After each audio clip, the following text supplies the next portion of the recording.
UDF കേന്ദ്രങ്ങളെ ഞെട്ടിച്ച് കഴിഞ്ഞ ഗ്രാമപഞ്ചായത്ത് തെരഞ്ഞെടുപ്പിൽ എടക്കുളം വെസ്റ്റ് 8-ാം വാർഡിൽ നിന്നും വിജയിച്ച LDF സ്വതന്ത്ര സ്ഥാനാർത്ഥി ചിറക്കൽ ജവാദ് അയോഗ്യനായി. 6 മാസത്തെ അവധിയെടുത്ത് ഗൾഫിൽ പോയ ഗ്രാമപഞ്ചായത്ത് അംഗം ചിറക്കൽ ജവാദ് ഇന്നലെ പഞ്ചായത്ത് ഭരണസമിതി യോഗത്തിൽ ഹാജരാകാത്തതിനെ തുടർന്നാണ് അയോഗ്യതാ നടപടികൾ ആരംഭിച്ചത്. 6 മാസത്തെ അവധിയെടുത്ത് ദുബായിലേക്ക് പോയ ജവാദ് ഇതുവരെ നാട്ടിൽ തിരിച്ചെത്തിയിട്ടില്ല.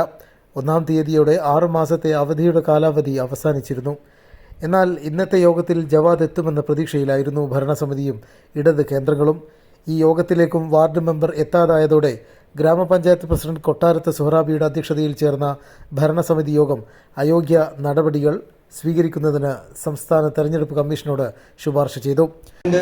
ജവാദ് ലീവ് കൊടുത്തിട്ട് 6 മാസം കഴിഞ്ഞ 1-ാം തീയതി അവൻ്റെ സമയം അവസാനിച്ചു. അത് കഴിഞ്ഞതിന് ശേഷം ബോർഡ് മീറ്റിങ്ങിൽ പങ്കെടുക്കുക. ഇന്നത്തെ ഫൈനൽ മീറ്റിംഗ് ആയിരുന്നു. ഇന്ന് പങ്കെടുത്തിട്ടില്ല പുള്ളിപ്പോൾ. ഇന്നിപ്പോൾ ഇലക്ഷൻ കമ്മീഷന് റിപ്പോർട്ട് പോകും. ഇതൊക്കെ മീറ്റിംഗ് കഴിഞ്ഞതിന് ശേഷം സെക്രട്ടറിന് മെയിൽ ചെയ്യാമെന്ന് പറഞ്ഞിട്ടുണ്ടായിരുന്നു. മാത്രമല്ല 8-ാം വാർഡിലെ ഒരുപാട് വിഷയങ്ങൾ വികസന വിഷയങ്ങളൊക്കെ അവതാളത്തിലാണ്.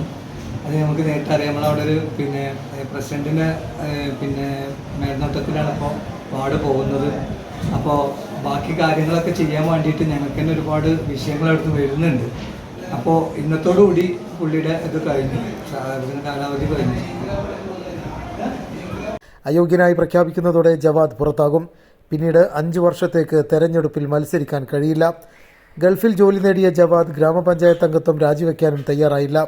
സ്വയം രാജിവെച്ച് കത്ത് കൈമാറിയിരുന്നുവെങ്കിൽ അയോഗ്യതാ നടപടികളിൽ നിന്നും രക്ഷപ്പെടാമായിരുന്നു. രാജിക്കത്ത് കൈമാറാനോ ഈ കാര്യത്തിൽ ഉപദേശം നൽകാനോ CPM നേതൃത്വവും തയ്യാറായതുമില്ല.